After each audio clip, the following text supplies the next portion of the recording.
1, 2, 3, corre video. Así que ahora, sí, dándole la bienvenida a esta clase, me gustaría preguntarles ¿cómo les ha ido con esta unidad de lógica? ¿Cómo encuentran la materia principal? Que lo único que hemos visto hasta ahora es silogismos. Abordable, no abordable, fácil, o por sobre todo, aplicable o no aplicable a lo que ustedes consideran que es la psicología.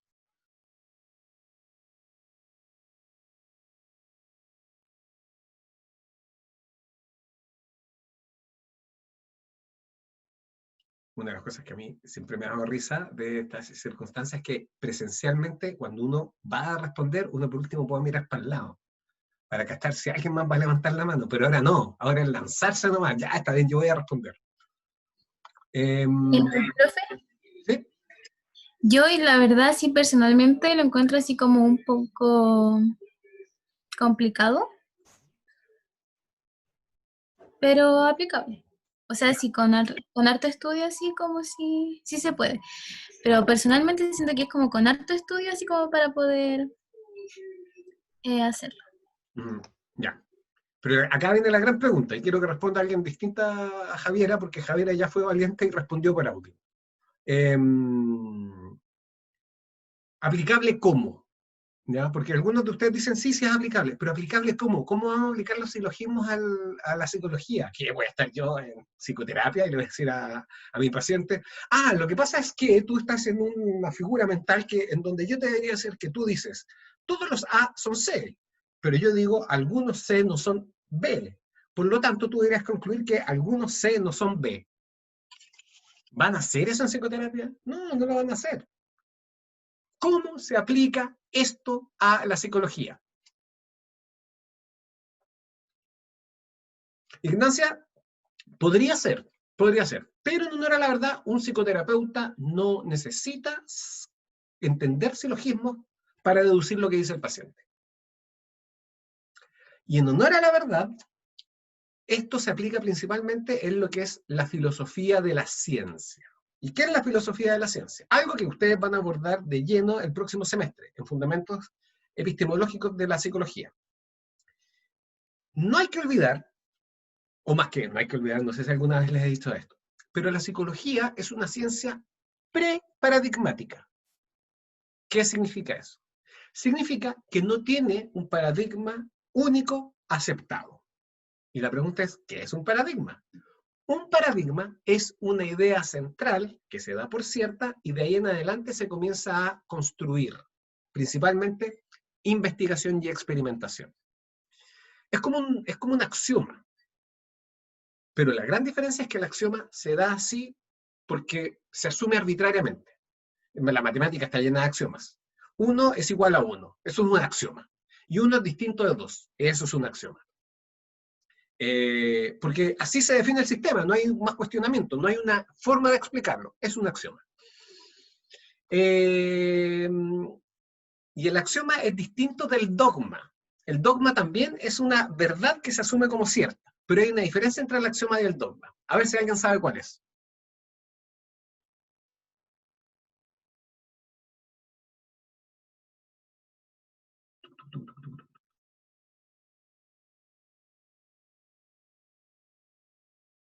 Ya.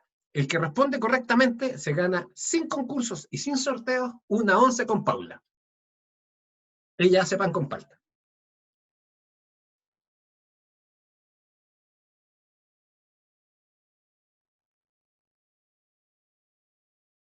Ya. El dogma es una afirmación que se da por cierta y no se puede cuestionar. Cuestionarla es malo. Ese es el dogma. Esto existe. Y si usted lo cuestiona, usted está loco, usted es un hereje. Y los dogmas son propios de las religiones y los sistemas teóricos más bien ideológicos. Por ejemplo, hay dogmas en el comunismo. Un dogma del comunismo que es implícito es el ser humano es egoísta. Y por lo tanto, si él acopia recursos de producción, los va a utilizar para beneficio propio, perjudicando al resto. Y si ustedes le cuestionan eso a alguien que es un comunista disciplinario se va a ofender. O, por ejemplo, un dogma del capitalismo.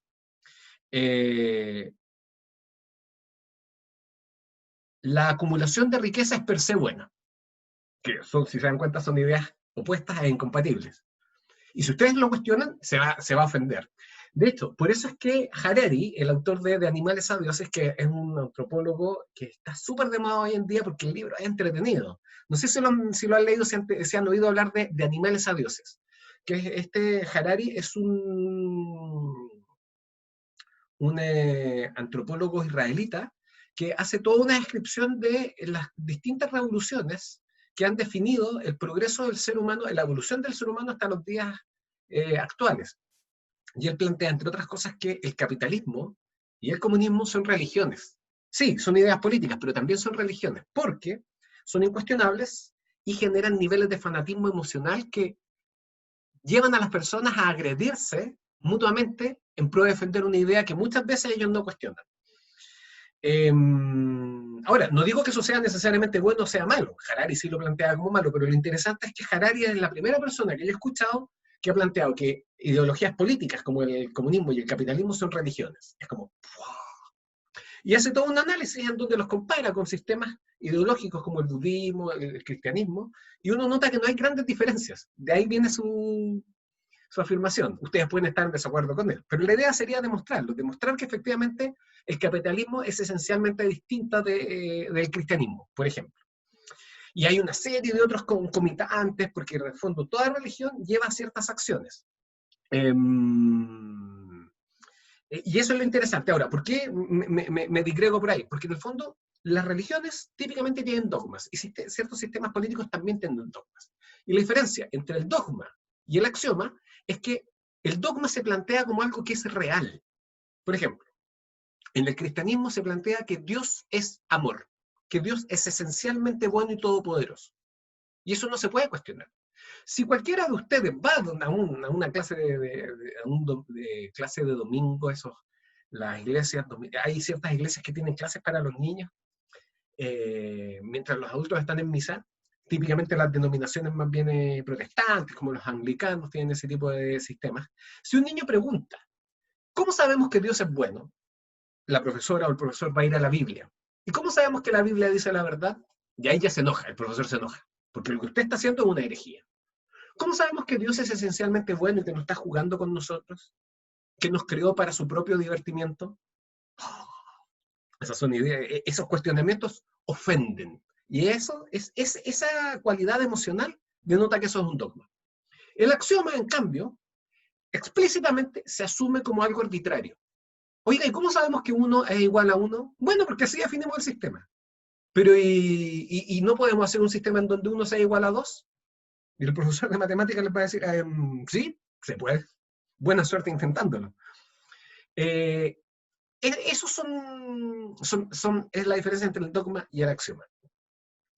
El asunto es que, en general, los sistemas teóricos parten con algunas ideas preconcebidas, pero hay algunas otras ideas que no son preconcebidas, sino que a las que se llega a través de la demostración. Y cuando unas de esas ideas se consideran muy poderosas y permiten hacer una serie de predicciones que a su vez dan lugar a experimentos, a esa idea se la denomina paradigma. Un paradigma básico, por ejemplo, de la física, es la existencia del átomo. El átomo existe. ¿Y cómo sabemos que existe? Se ha demostrado su existencia. Teóricamente, desde la época de los griegos, Demócrito llega a la idea de que si ustedes dividen la materia una y otra vez, vamos a llegar a una partícula indivisible, diminuta, pero al fin y al cabo que debe existir, o sea, y luego, más de 2000 años después, se prueba su existencia a través de distintos experimentos de bombardeo de electrones, y se hacen una serie de pruebas en donde nunca se ve directamente el átomo, pero para que el experimento tenga sentido, para que los resultados tengan sentido, eso tiene que ser, coincide con la noción que nosotros tenemos de átomo. El átomo existe, ese es un paradigma.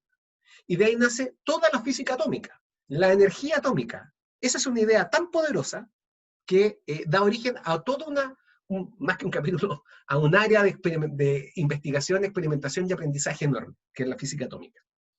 Otro paradigma propio de la biología es la selección natural, que es un paradigma que proviene del trabajo de Charles Darwin. Lo podemos cuestionar, no hay ningún problema. Y cada vez que se lo cuestiona, típicamente aparecen muchas pruebas de la existencia de la selección natural. De hecho, existe una orquídea, que son las orquídeas, como ustedes sabrán, son flores que son muy particulares porque adoptan formas también muy particulares. Había una orquídea que tenía la flor en esta parte y tenía los que sepan de botánica me pueden corregir, pero que tenía el túbulo que lleva hasta los pístilos y en el fondo todos los órganos sexuales donde se produce el polen y la polinización, muy, muy largo, muy, muy largo, muy, muy largo. Y por lo tanto ahí no podía entrar ninguna abeja, un picaflor no podía llegar, aun por muy larga que tuviera la lengua, y por lo tanto no se sabía cómo se polinizaba esa orquídea.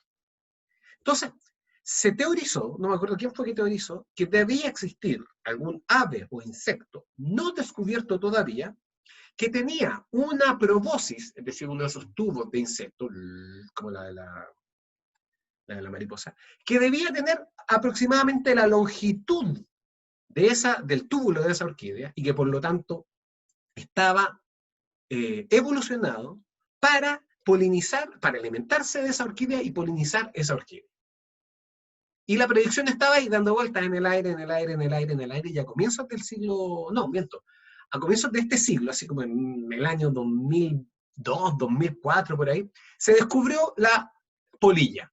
No era una polilla, pero era un insecto, que tenía una probóscis gigante, que era más grande que él, que tenía exactamente la longitud del túbulo de la orquídea. Y nunca se había descubierto. Nadie la había visto, no había reportes de ella hasta que la filmaron. Ustedes lo pueden buscar en YouTube, algo así como insecto que poliniza una orquídea con un túbulo largo, por ahí búsquenlo, pero yo creo que lo pueden encontrar. Entonces, ¿qué es lo que significa eso? Significa que una idea de cómo se genera la diversidad de las especies da pie a hacer una serie de predicciones, cada una de las cuales se puede probar.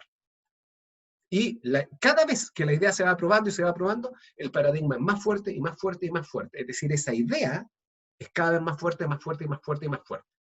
Entonces, nosotros sabemos que en física existe la idea del átomo, en biología existe la idea de la selección natural. El problema es que en psicología no existe una idea única que todos los psicólogos acepten por igual. En psicología no existe una sola afirmación que no sea cuestionable por el resto de los psicólogos.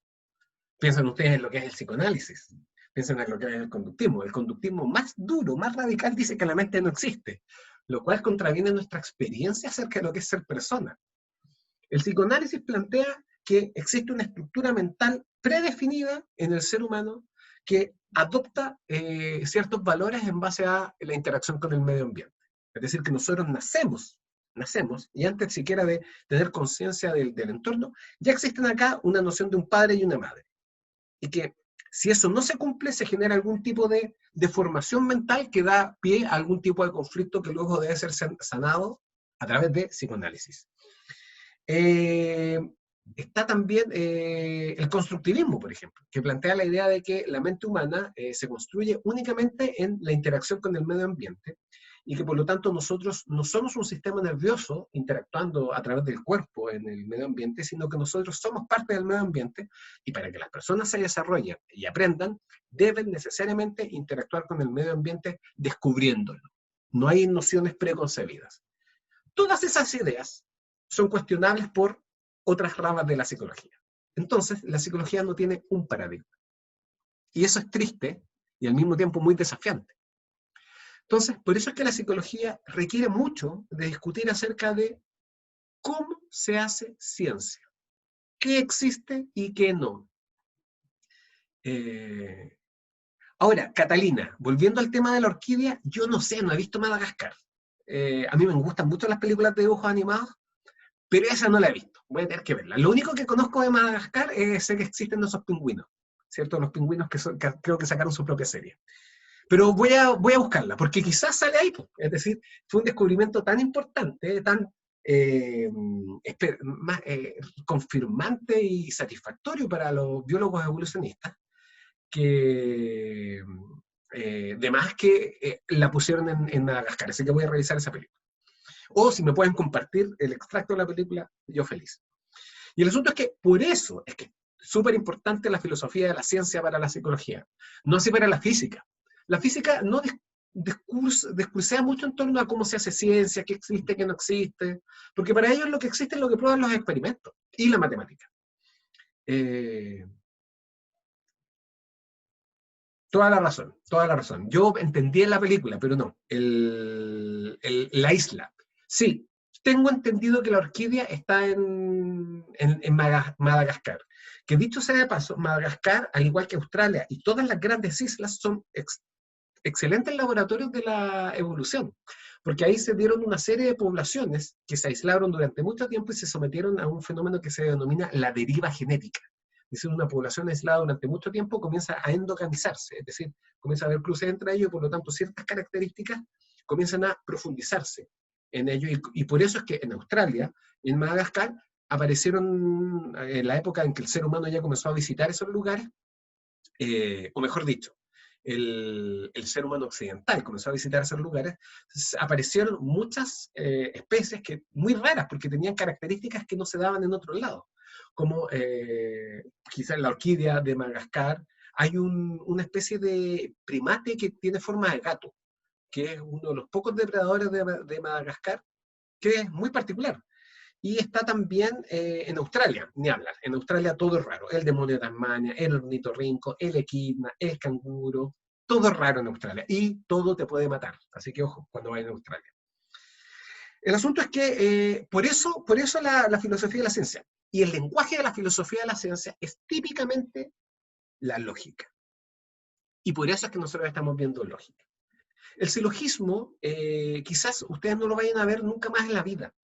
Pero el silogismo es la forma perfecta de entrar a lógica.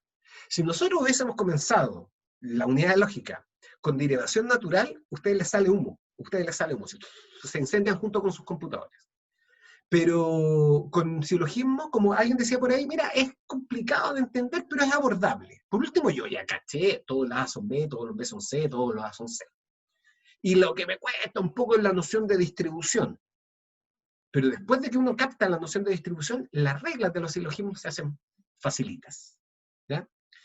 Así que esa es la siguiente pregunta. ¿Ya? Y eso es lo que nos convoca hoy día. ¿Cómo les ha ido con la noción de distribución? Porque yo sé que es complicada, yo sé que es complicada.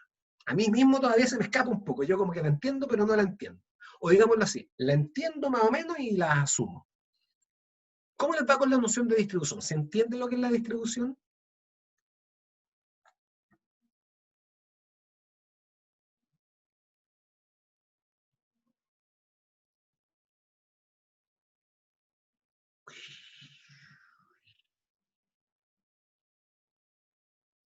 Ya. Francisca dice algo que es casi hegemónico. Sí, a veces me confundo, esto de la distribución es complicada, pero con la tablita me quedó muy claro. Si uno se aprende la tablita de memoria, hay dos fenómenos que aparecen inmediatamente. Hay un riesgo, que es que uno se lo aprenda sin entender, lo cual es fatal. Y la otra es que la tablita realmente clarifica mucho las cosas. Uno ya deja de perder tiempo en tratar de cachar si es que el sujeto está distribuido o no. Basta con que uno identifique la forma de esa proposición, si es universal o particular, si es afirmativa o negativa, e inmediatamente uno ya sabe si el sujeto o el predicado están distribuidos o no. Pero para los que les cuesta todavía captar un poquito la idea, la distribución es en el fondo la cobertura.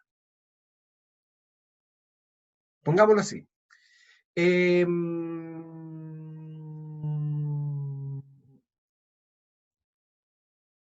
el prenatal cubre a todas las mujeres embarazadas en Chile.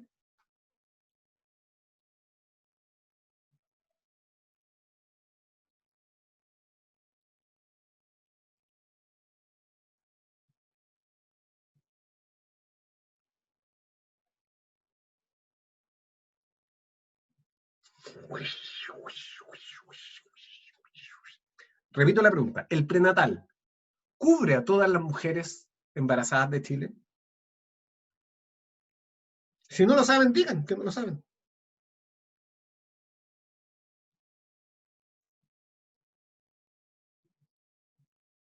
Pamela dice que no.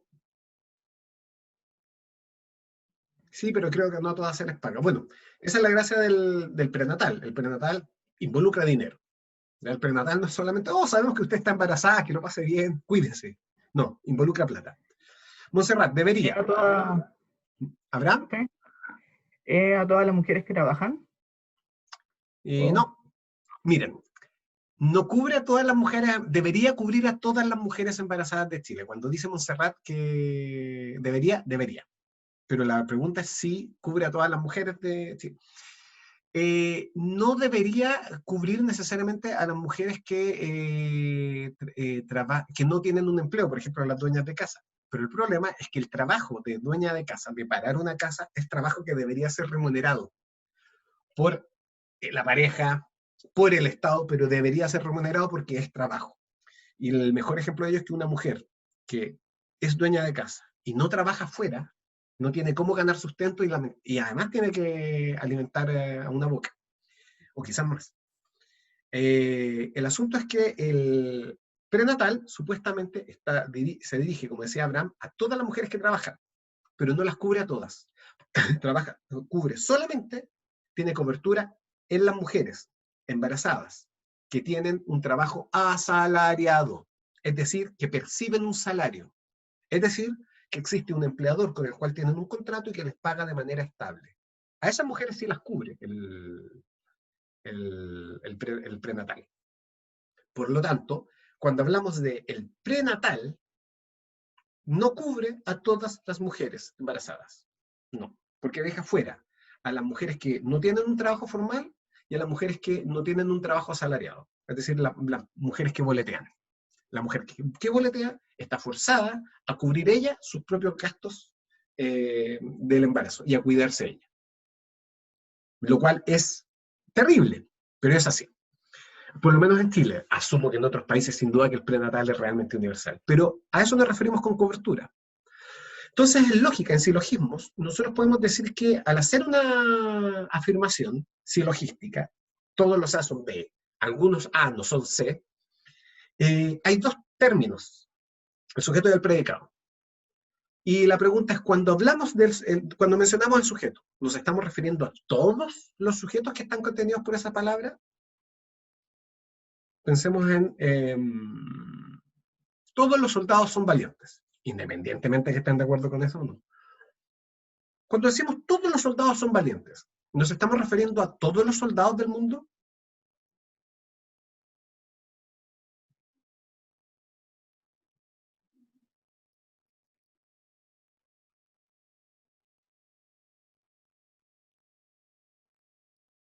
¿Se entiende lo que es eso, ¿Sí? cierto? Ya, Francisca, la pregunta es, cuando yo digo, todos los soldados son valientes, ¿me estoy refiriendo a todos los soldados del universo? Javiera, creo que fue Javiera, dijo que sí. Juan Pablo dice que sí. Ignacia dice que sí. Francisca dice que sí. No sé si hay alguien que diga que no, pero la verdad es que incluso lo dice el adjetivo. Todos los soldados. Todos los soldados. Ah, pero el soldado es conocido también. Y el soldado ese que aparece en una tirada cómica también. Y los de Rescatando al Soldado Ryan también. Todos, te estoy hablando de todos los soldados. Y si yo digo, los soldados son valientes. ¿Alguno?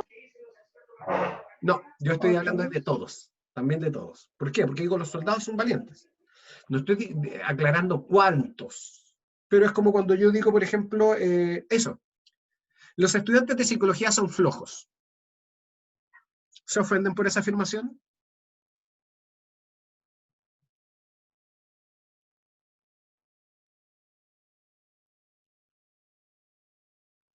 Elsa, no sé, ¿por qué no te ofendes?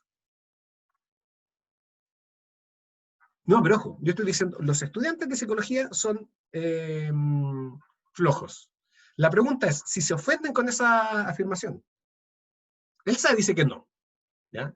Alguien acá se sentiría ofendido si yo dijera, los estudiantes de psicología son flojos.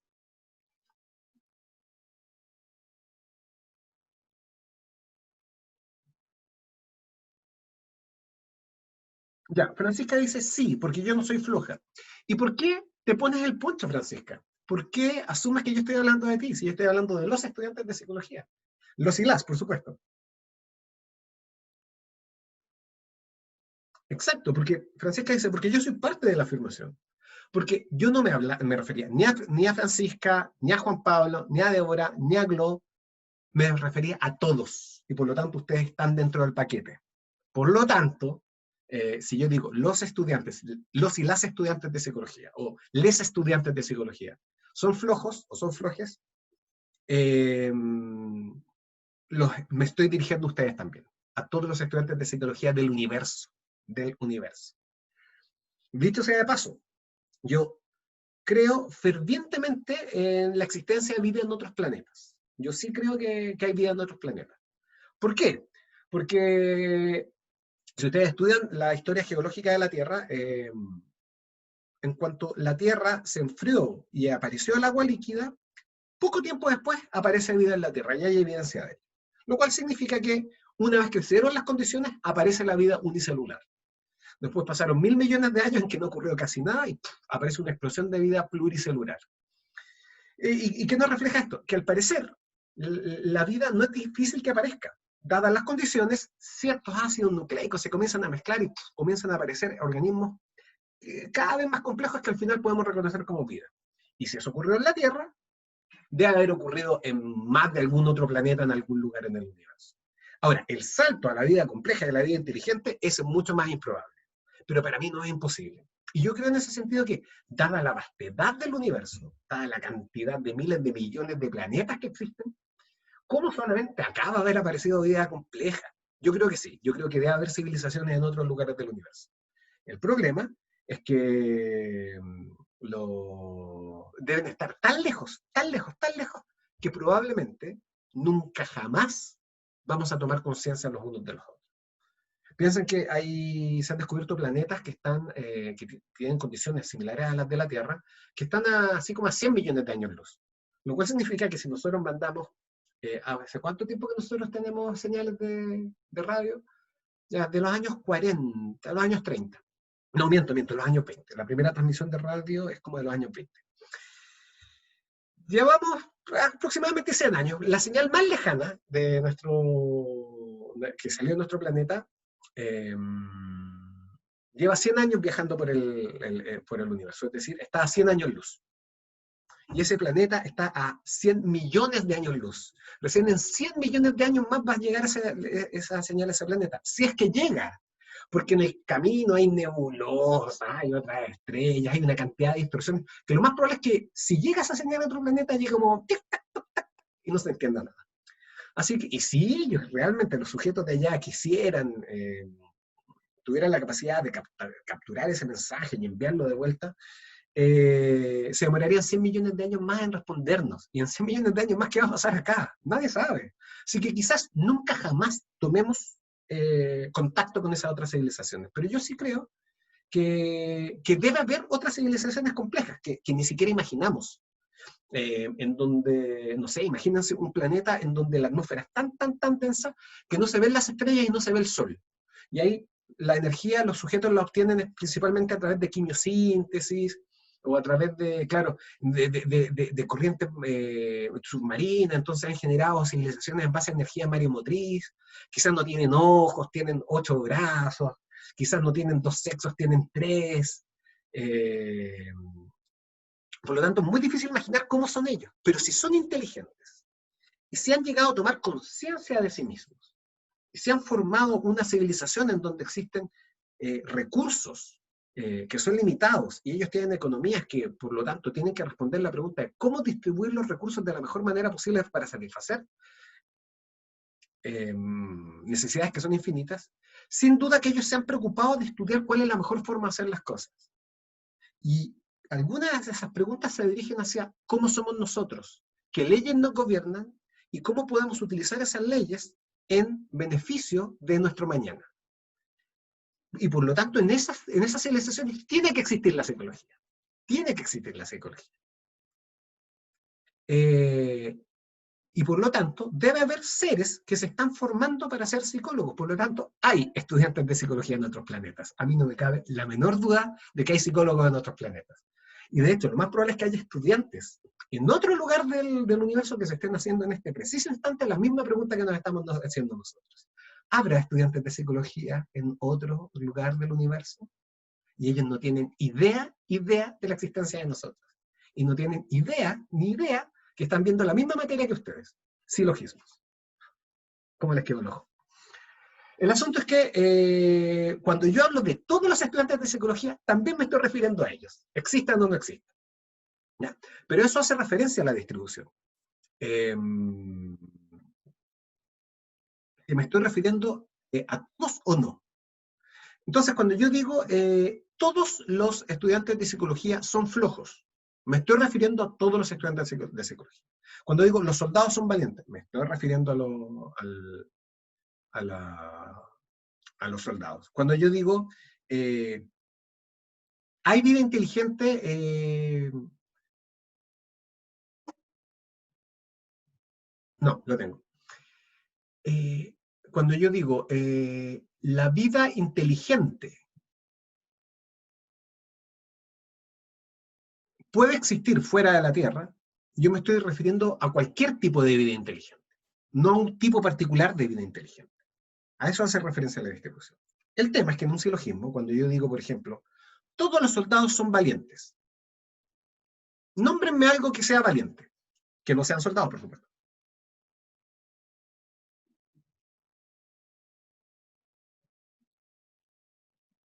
Las mujeres. Las mujeres son valientes. Sí, son valientes, pueden serlo. Pero ¿saben qué? Yo creo que no, las mujeres pueden ser valientes y pueden no serlo. ¿Ya? No, no necesariamente las mujeres son valientes. Las madres son valientes. Las madres son valientes, especialmente las madres solteras. Esas sí que son valientes.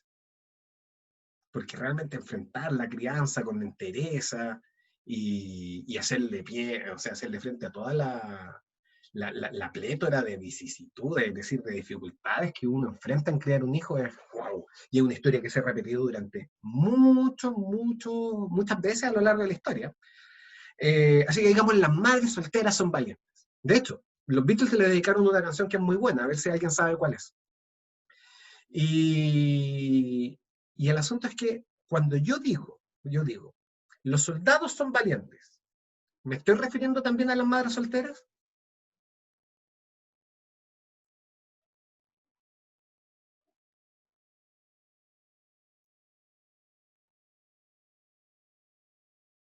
¿Me estoy refiriendo a los tigres?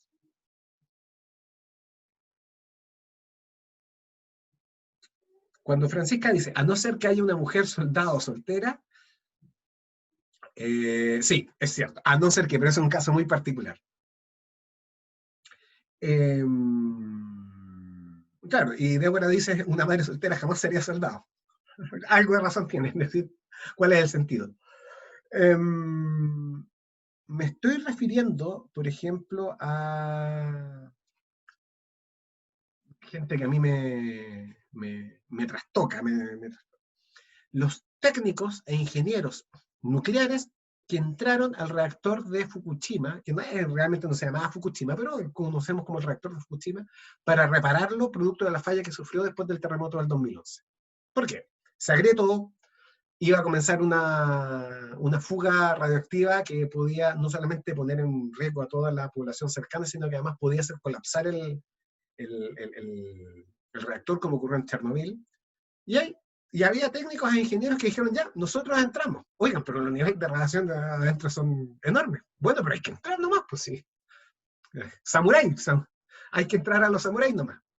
Esos tipos, yo me saco el sombrero ante ellos. Y yo no tengo ninguna duda de que fueron valientes, ¿cierto? Perfectamente podrían haber tomado un avión y haber dicho, dejé prendido el horno en Estados Unidos y haber seguido en Japón.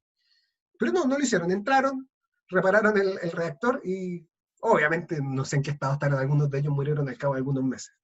Otros deben estar hasta el día de hoy luchando con el cáncer. Esos para mí también son valientes. Y cuando yo digo, los soldados son valientes, tampoco me estoy refiriendo a esos técnicos. ¿Por qué? Porque yo me estoy refiriendo a que los soldados, este grupo, pertenecen a un grupo más amplio, ¿ya? Que es lo valiente. Pero solo me estoy refiriendo a todos los soldados. La única certeza que tengo es que el conjunto de los soldados, al conjunto de los soldados me estoy refiriendo por completo. Y sucede que en mi afirmación, este grupo de los soldados está dentro del grupo de lo que es lo valiente. Pero no sé cuáles son los límites de lo valiente. En la afirmación solo dejo claro cuáles son los límites de los soldados. Soldado A, soldado B, soldado C, soldado Z, todos están dentro del grupo de los valientes. Yo estoy afirmando, no existe ningún soldado que esté fuera del grupo de lo valiente. Circunscribo al grupo de los soldados, al grupo de lo valiente, pero los límites de lo valiente no lo abordo en esa afirmación. A eso hace referencia la distribución. Y en la afirmación universal negativa, yo dejo absolutamente excluidos ambos grupos. Si yo digo, ningún soldado es realmente valiente, estoy diciendo que todo lo que sea soldado no pertenece a lo valiente. Y todo lo que sea valiente no pertenece a los soldados. Y ahí, la afirmación que hizo Francisca inmediatamente cobra un nuevo cariz, porque ella dice, a no ser que haya una mujer soldado soltera, es decir, una madre soltera soldado. En ese caso, claro, ahí yo no puedo afirmar, si yo digo, existe una madre soltera, que es soldado, y yo ya dije que las madres solteras son valientes, por lo tanto yo ya no puedo afirmar que ningún soldado sea valiente, porque existe un caso único, esa mujer que es madre, ¿ya? Y que tiene a su hijo en, no, ni siquiera enfermo, en casa, lo tiene, ella sale a pelear la guerra, mientras a su hijo lo cuida, no sé, la vecina, o lo cuida un robot. Con ese caso, ya inmediatamente se invalida a mí ningún soldado valiente.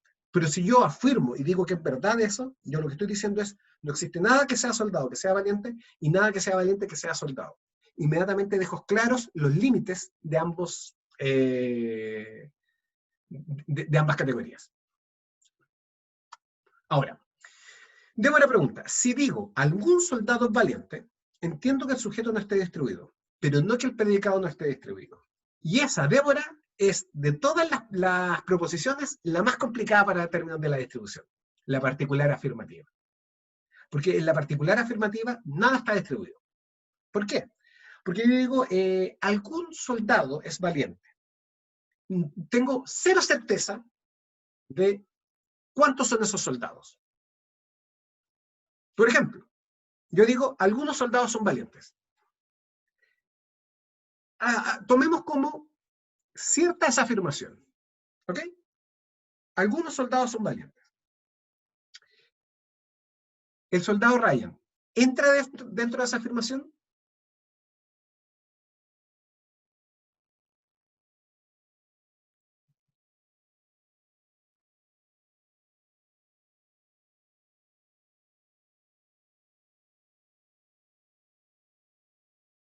¿Saben ustedes si me estoy refiriendo, entre otros, al soldado Ryan?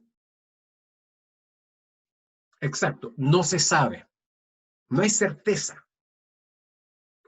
Lo que sí tengo claro, se entiende por qué el sujeto no está distribuido. Algunos soldados son valientes. No sé si, si Alejandro se está refiriendo a 2 soldados, a 100 soldados, a 1.000.000 de soldados, a soldados de otros planetas.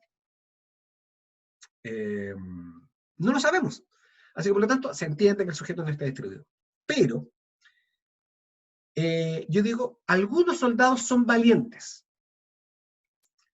¿Tengo certeza de a cuántos seres valientes me estoy refiriendo? Tampoco tengo esa certeza. Por eso es que el predicado tampoco está distribuido. Hay una intersección que es súper, súper nebulosa. No sabemos cuál es la amplitud de esa intersección, si es grandota, si es pequeña, cuántos casos aborda, no sabemos. Y recuerden que cuando se trata de la distribución es todos o no todos, eso es todo. Y no tenemos certeza de si me estoy refiriendo a todo lo que es valiente o no. Por eso es que en la particular afirmativa el predicado no está distribuido.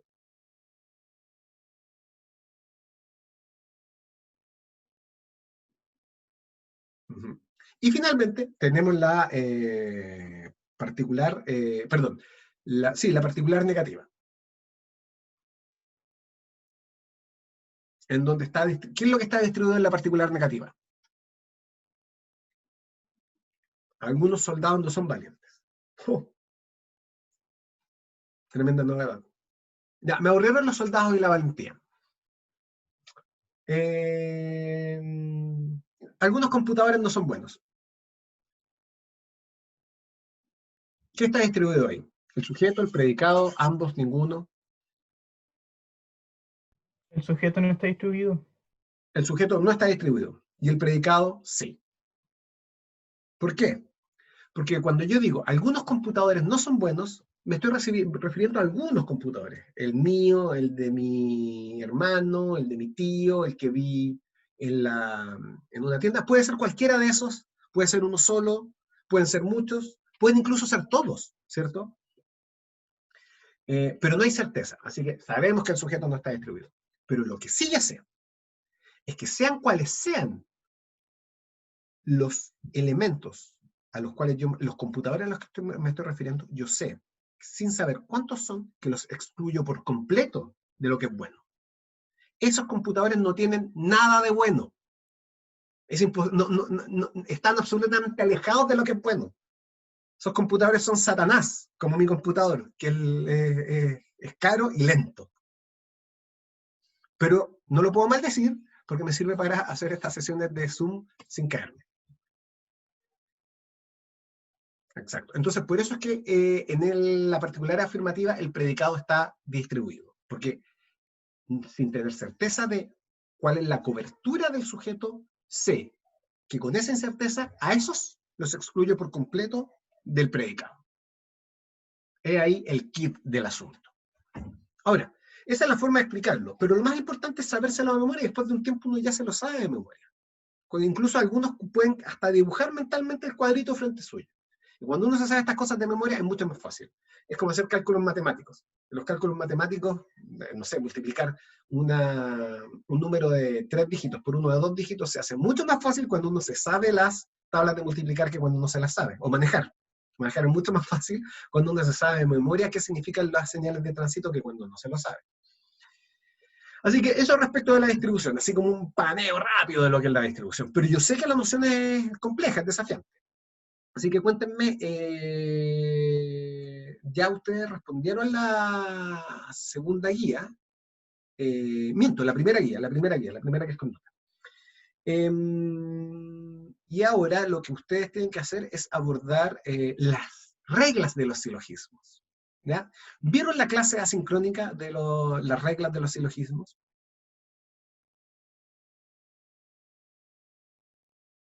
¿Ya? Débora dice que sí. Francisca también. ¿Ya? Monserrat también. Algunos la han visto, otros no. ¿Para qué vamos a abordar eso acá? Pero lo importante es que las reglas de los silogismos son 7, de las cuales hay 5 que son facilísimas y que son intuitivas, es decir, se comprenden casi sin análisis. Y que son, la primera, que un silogismo debe tener 3 términos y solo 3 términos. Y es muy fácil generar una falacia metiendo de cuchufleta un cuarto término. El mejor ejemplo es todos los hombres son racionales. Las mujeres no son hombres. Por lo tanto, las mujeres no son racionales. ¿Y por qué es un buen ejemplo? Porque es donde nos aprovechamos de la confusión del término hombre, que puede significar ser humano o que puede significar humano masculino, haciendo una división binaria de género.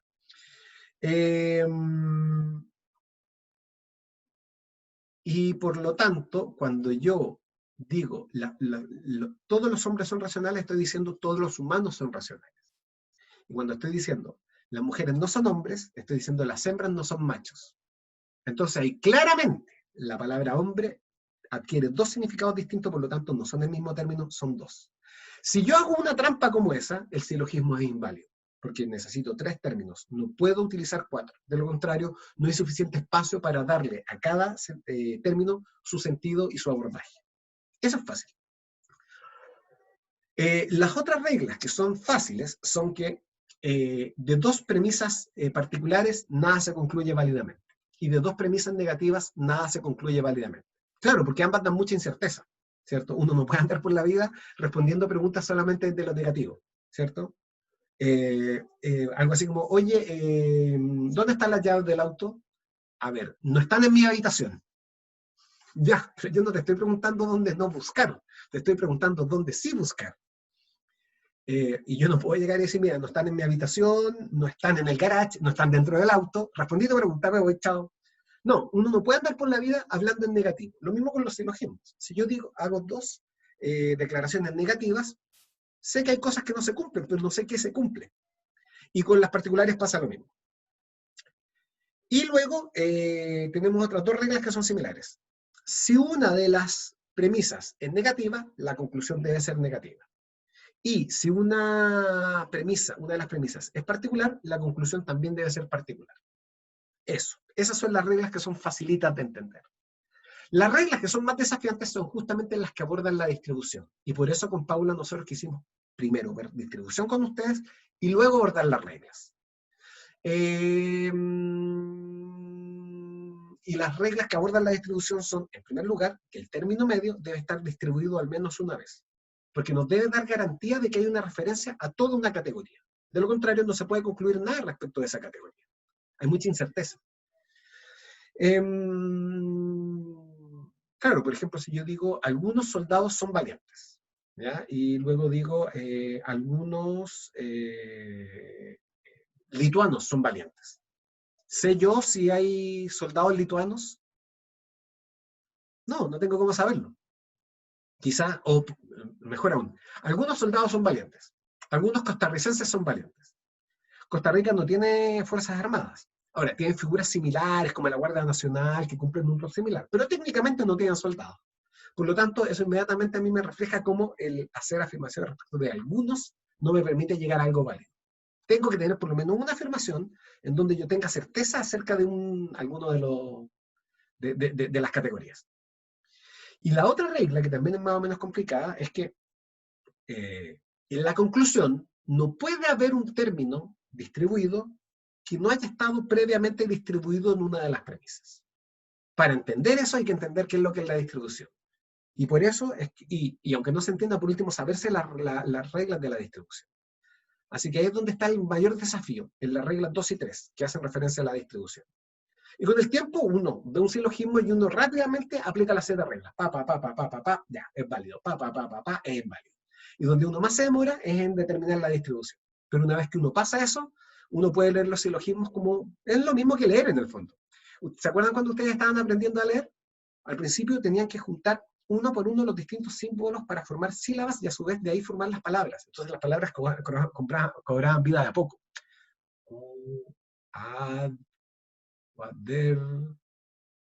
Cuaderno. Así leía uno cuando chico. Lo mismo pasa con los silogismos. A ver, regla 1, regla 2, regla 3. Sí, sí es válido. No, a ver, espérate, no es válido. No, sí es válido. Sí es válido. Así es más o menos el proceso. Pero después de un tiempo es válido. Inválido. ¿Y por qué? Uno capta inmediatamente por qué el silogismo es válido o no. Y eso es desarrollo mental enorme, porque eso les permite a ustedes inmediatamente ir desarrollando la inteligencia, si ese es el asunto. El razonar acerca de estos tópicos abstractos y especialmente aplicar reglas a fenómenos es un muy buen entrenamiento de lo que es, por ejemplo, el día de mañana decidir un tratamiento.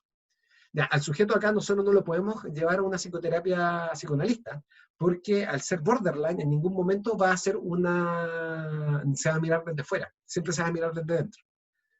Para entender eso y saber si es que esa regla se aplica o no, y si efectivamente es como yo lo digo o no, hay que saber aplicar reglas a situaciones que son abstractas y a veces sistemas teóricos que son complejos. Ese es el motivo de ver silogismo. Pero la cosa se va a volver mucho más exigente después cuando veamos deducción natural. ¿Ya? Así que me gustaría preguntarles, ¿alguna duda hasta acá? Que de hecho, esto es básicamente lo que teníamos que ver hoy día. ¿Alguna duda hasta acá? ¿Alguna pregunta acerca de la distribución o acerca de las reglas de los silogismos?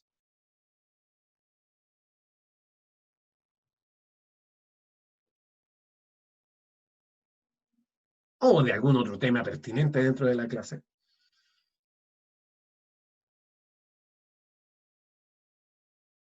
¿Ya? Monserrat dice, por lo menos a mí me queda claro. Bien. Ya, Glo, muchas gracias. Entonces,